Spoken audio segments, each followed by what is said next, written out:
20. obljetnicu neovisnosti moći reći ne možemo doći zato što čuvaju kordoni specijalne policije i one dvije zastave koje tamo vijore, njih ćemo zapravo skidati poslije parlamentarnih izbora.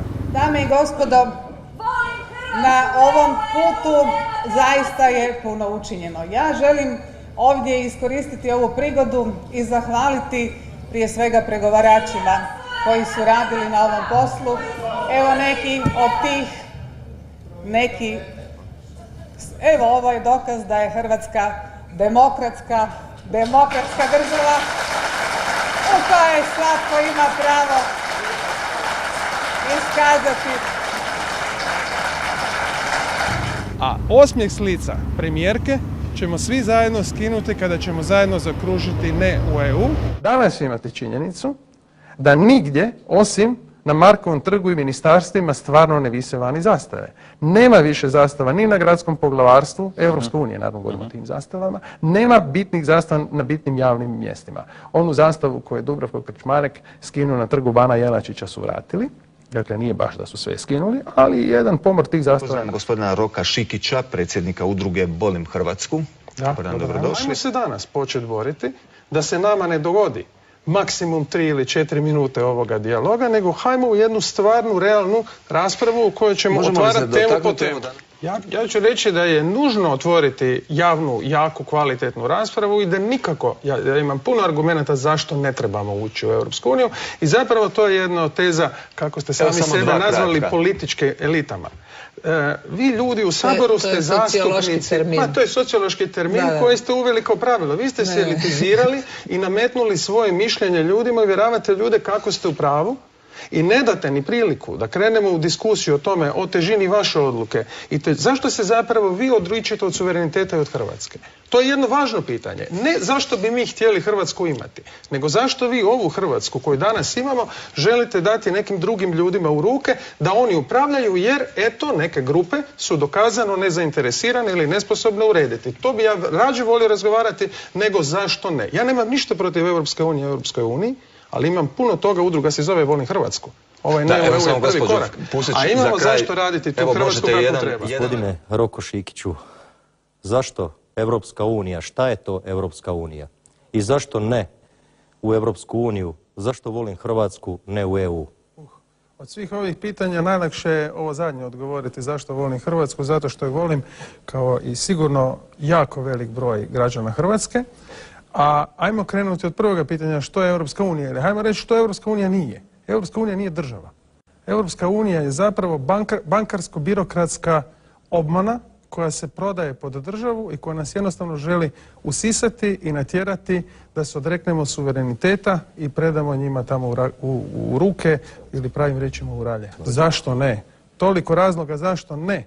Ali zapravo uopće je nevjerojatno da mi danas moramo razgovarati zašto ne u Europsku uniju. Umjesto da oni koji je rade i provode tu obmanu, odricanja od suvereniteta, nama konačno pokušaju objasniti zašto bi se itko odrekao u Hrvatskoj suvereniteta.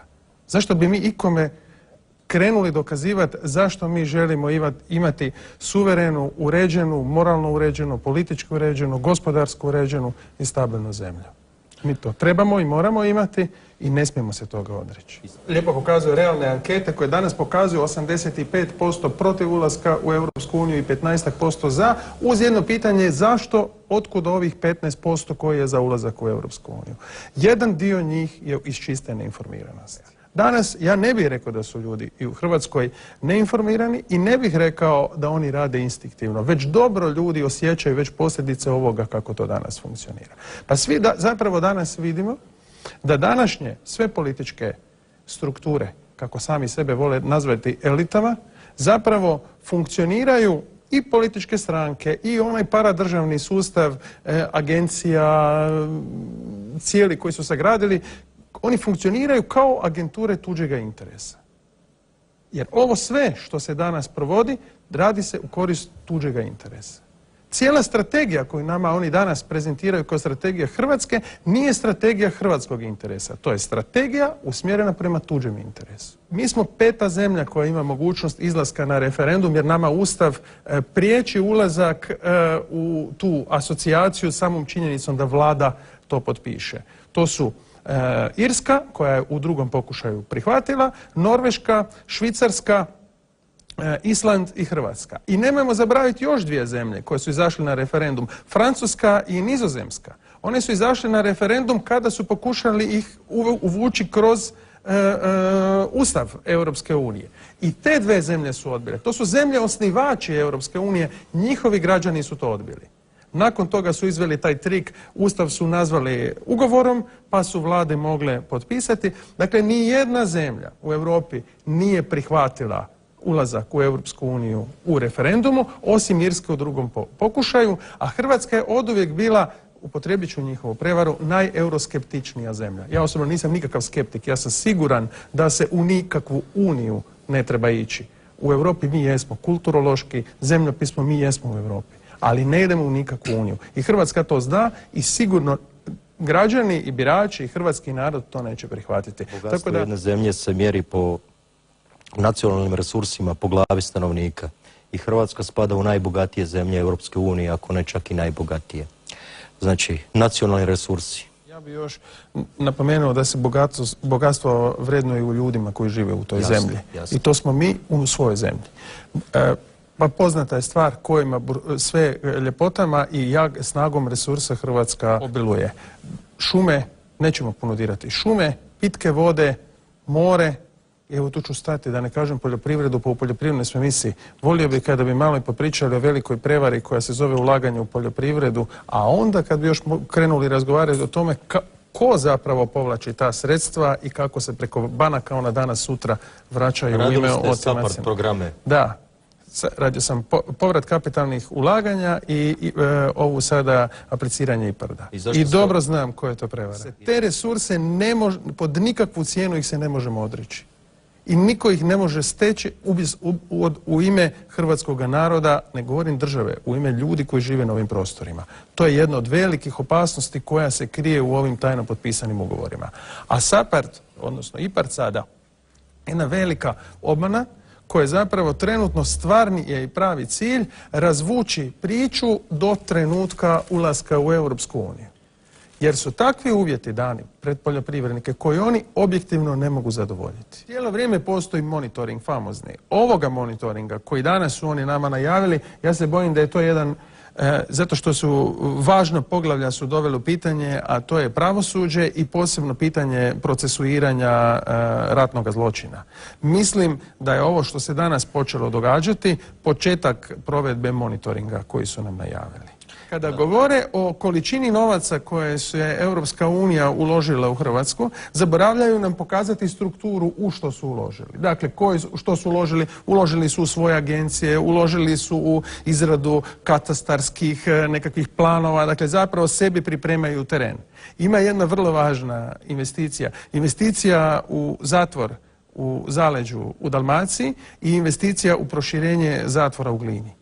Stvarno se pitam, za koga je zamišljen taj zatvor? Ne vjerujem da je zatvor predviđen za prometne prekršaje. Dakle, sigurni korak prvi koji moramo napraviti je izaći na referendum i na tom referendumu odbiti ulazak u Europsku uniju. Poslije toga referenduma Hrvatsku vidim kao pravac u budućnosti. Hrvatske su suverene danas i skroz u budućnosti. Nije bitno na pravcu gdje stavite sljedeću točku, pravac je pravac, on ide ravno. Svi oni... Kažete na rezultate glasovanja. Pa evo, zato i kažem da bi odmah preskačemo od toga. To je to. Ovo je realnost.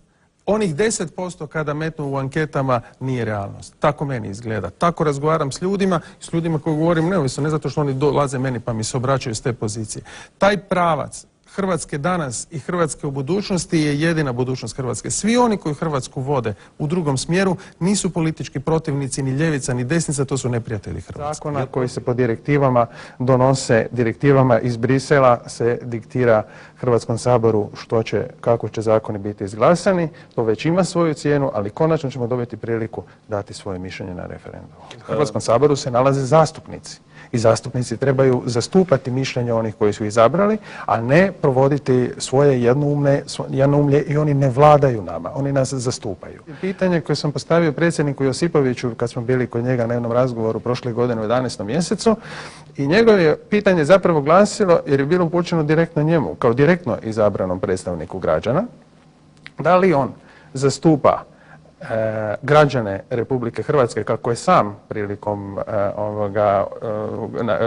nakon izbora njega za predsjednika rekao da će zastupati i one koji su ga izabrali i one koji nisu glasali za njega, da li zastupa svoje mišljenje ili mišljenje stranke koja ga je kandidirala. Odgovor je bio da on je se unaprijed najavio svoju politiku i da je nažalost činjenica da većinu građana Hrvatske ne zastupa nitko. Dakle, prvo porekao je, stvarno nije predstavnik svih građana Republike Hrvatske, a nisu niti stranke u Hrvatskom saboru. Činjenica je da većinu građana Hrvatske ne zastupa nitko i da se u Hrvatskom saboru provodi jednoumlje. Mi smo protiv svih unija, mi smo zapravo za suverenu Hrvatsku. Mi želimo graditi svoju suverenu Hrvatsku, to je također jedna pila pokrenuta naopako. Prije godinu dana ja sam novinarima tvrdio da građani ne misle tako kako ankete pokazuju. Između ostaloga nikako nisam mogao sresti te ljude koji su za ulazak u Europsku uniju. Ali ankete su pokazivale, to su narihtane ankete, su pokazivale veliku podršku ulasku u Europsku uniju. Da bi jednoga dana, ničim izazvano, Eurobarometar priznao da je podrška ulasku u Europsku uniju tek oko 27%. Pazite, to je anketa koja se provodi na razini Europske unije. Anketu kroz koju Europska unija pokušava ispitati bilo građana, između ostaloga, da bi mogli tempirati datum potpisivanja ugovora, jer znaju da će Republika Hrvatska morati raspisati referendum. Trenutno se hrvatska politička scena, tako je volim nazvati jer se stvarno ponašaju kao scena, ne dijeli na nekakvu ljevicu i desnicu, to su izmišljene forme, to u hrvatskoj politici nema, nego se stvarno mišljenje dijeli na one koji žele i namjeravaju čuvati suverenitet Hrvatske i oni koji su se spremni iz nekih svojih razloga odreći. Uglavnom, moje mišljenje je da se žele odreći zato da prikriju svoju nesposobnost i da prikriju svoje pogreške koje su do sada činile. To je jedan od bitnih namjera ovih grupa koje danas sjede u političkom saboru. Prvo, najviše smeta nedostatak informacija i blokada u kojoj se nalazimo i blokada informacija koje bi trebale doći do građana i ovo nasilničko ponašanje u kojem se neovlašteno provodi politika o kojoj se ljudi nama nameću, odnosno te pseudopolitičke elite koje sebi uzimaju pravo da nama nameću svoje mišljenje koje rade putem malverzacija marketinških kampanja iz naših novčanika. To mi najviše smeta. Drugo, tajnovitost pregovora. Nemoguća je, neprihvatljivo je da mi dan danas nemamo nikakve informacije što je potpisano iza zatvorenih vrata. Zar se danas predsjednik Sabora, koji je sve te mandate u Hrvatskom saboru, treba iz prospekta Europske unije informirati o težini dokumenta koji nam nudi na potpis? Tu je odgovor podvučeno da Hrvatski sabor ne posjeduje službeni prijevod Lisabonskog sporazuma. Shvatite, oni odlučuju o nečemu za koji nemaju, o dokumentu o kojem uopće nemaju nikakav prijevod. Dakle, sigurni korak prvi koji moramo napraviti je izaći na referendum i na tom referendumu odbiti ulazak u Europsku uniju. Poslije toga referenduma Hrvatsku vidim kao pravac u budućnosti. Hrvatske su suverene danas i skroz u budućnosti. Nije bitno na pravcu gdje stavite sljedeću točku, pravac je pravac, on ide ravno.